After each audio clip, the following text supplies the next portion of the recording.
In many ways, the modern church has been divided into two extremes. Neither of them is effective, nor are they biblical. In one camp is the overly liberal social gospel whose focus is not on sharing the truth of Christ, who made it clear there is but one way to God, and that is through Him. The other camp has developed a sort of us versus them castle mentality. Now, if you exist in one of these two camps, this may be a difficult lecture for you. If you have a strong reaction here, I encourage you to pray about it. In this lecture, I will share some more of Bruce Ashford's book, Every Square Inch, which I highly recommend you read. He describes two extremes that I like to call the liberal camp and the castle camp. The liberal camp seems to accept life apart from God as normal, because Christ isn't necessarily believed to be the only way. This camp is so engaged with the culture as to deny the essential belief in Christ alone for salvation and restoration to God, accepting things as true that Scripture says is not true. Whole passages of Scripture are ignored or thrown out entirely. Romans chapter 1, for example. To this group, all people will be in heaven. Love wins. Nobody will exist in hell in the non-biblical influence of universalism. Perhaps the bumper sticker that says coexist could be a good representation of this camp. They are likely to conform to the image of the world rather than to live as Scripture prescribes, pointing to Christ in all things, while yet ignoring what He says is right or wrong or what is sin. The castle camp hides behind the safety of its church walls. It is a culture of us versus them. We're safe together in the church with the drawbridge up, engaged in doing life only with those who profess the same that we do and all look and talk like us. This camp, well, it may encourage evangelism campaigns to hand out tracts door to door. The gates open and drawbridges lowered, and the army of God embarks on a day of telling people about Jesus and then retreating to the safety of the castle afterward. This group isolates from the secular to do exactly what Paul said not to do. Like the Pharisees of old, this group has forgotten who our neighbor is. And even when they do engage in the secular, it is often to point fingers of judgment, to argue with people over beliefs or doctrine, and even disagree with genuine Christians who may understand a passage of Scripture differently than they do. Just view some of their social media posts and shudder in disbelief. Consider the command of Christ found in Luke chapter 10, verse 7, talking about when you offer a relationship to someone and they accept it, then, Jesus said, quote, stay there, eating and drinking whatever they give you. The implication is that we are willing to engage with people in their culture without some fear of getting cooties or something. Relationship is implied and comes first before any kind of teaching or correcting.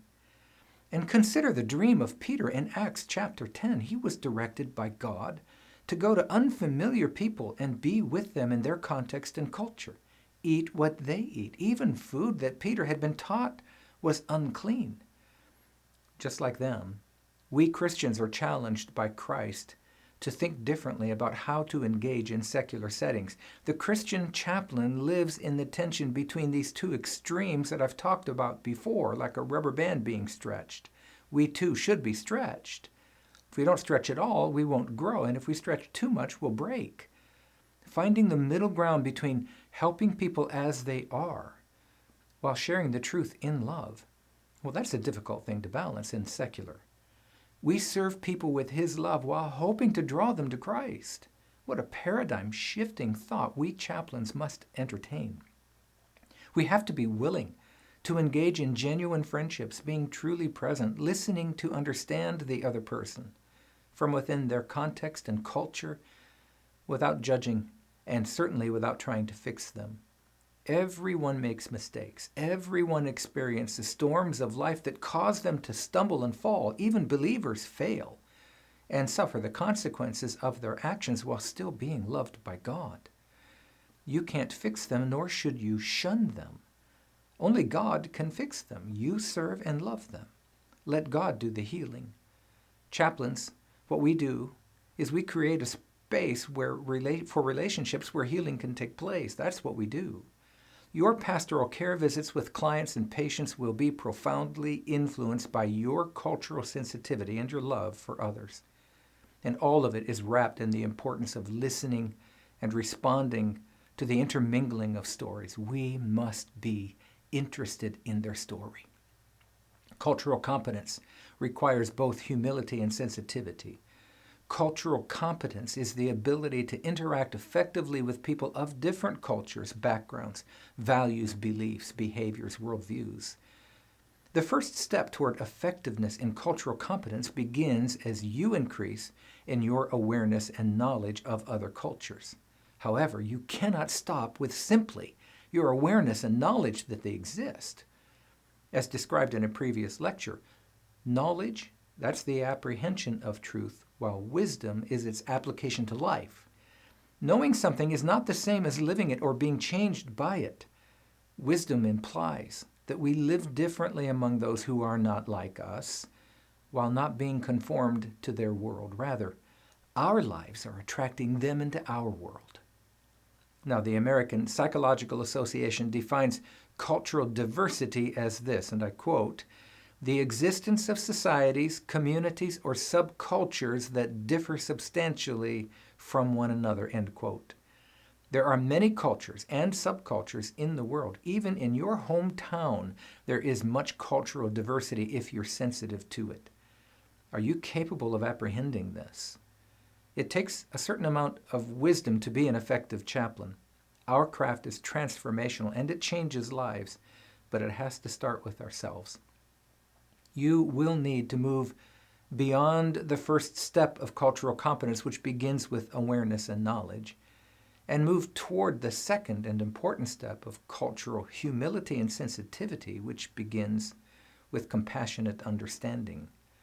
That is the application of wisdom for changed life, especially with regard to the Christian chaplain. It has been said that a person's culture, beliefs, experience, language, and worldview have a profound influence on how they will find peace and calm during their storm. This being true makes it imperative that you, as a chaplain, not only have awareness and knowledge, but you have compassionate understanding, which should produce prudent living, which is wisdom. This requires you to move from your head, which is the place of logic and knowledge and information, to your heart, which is the place of understanding, compassion, empathy, and love. For your part, cultural humility requires attributes of self-awareness, self-reflection, and egoless supportive interactions. In short, cultural humility at its core is a true desire to understand another person without passing judgment or condemnation. As a Christian chaplain, our lane is spiritual care as understood through the lens of Scripture. We are present with people to assist them with their religious and their spiritual care needs, and this means all people.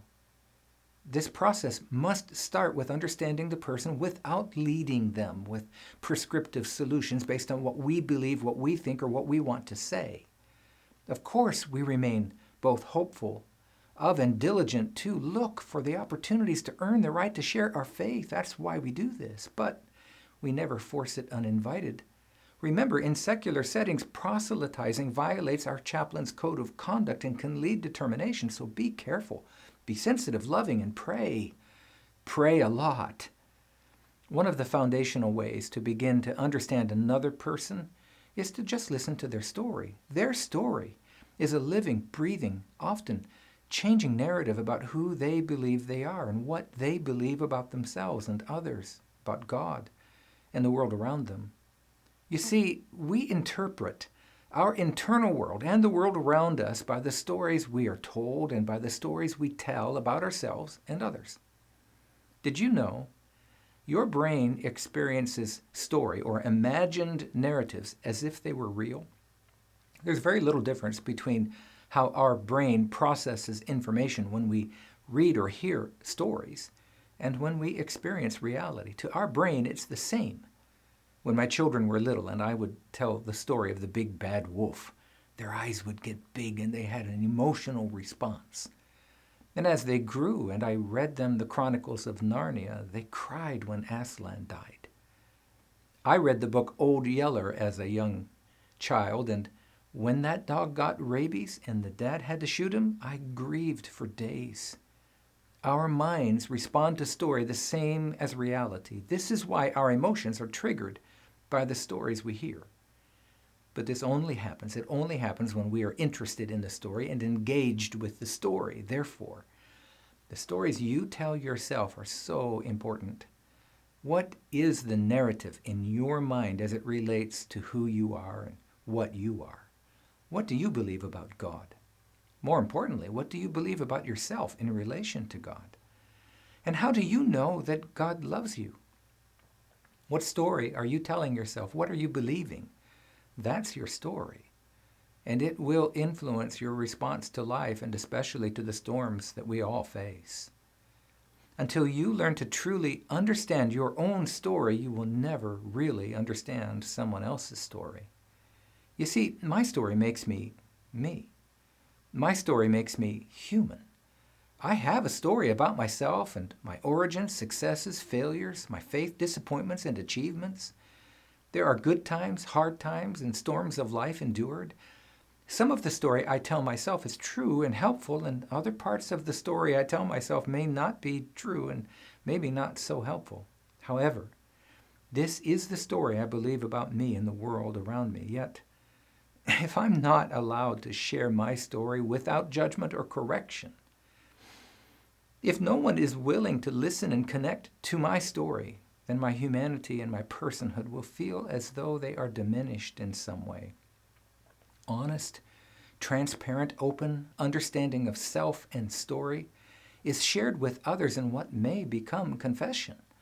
That word confession means to agree with what God says is true about you and your life, what God says is true about your story. Now, repentance is literally to change your mind about the truth you believe and learn to live differently over time. First comes honest confession, followed by change with help from God and the people you do life with.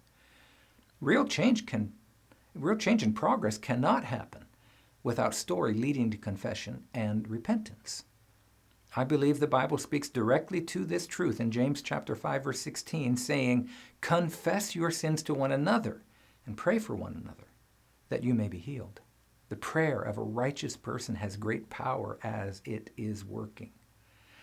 Therefore, it is a priority for chaplains to learn how to help people share their story with us. We do that through active listening and sincerely curious questions. As we listen, their truth about themselves can be revealed in a sort of confession that God can use to draw them to himself. And as God draws them and convicts them, repentance can change them forever. In repentance, we turn away from false belief to true belief about God and ourselves. Just wait for it. Let God work while you engage in life among them, listening to their story.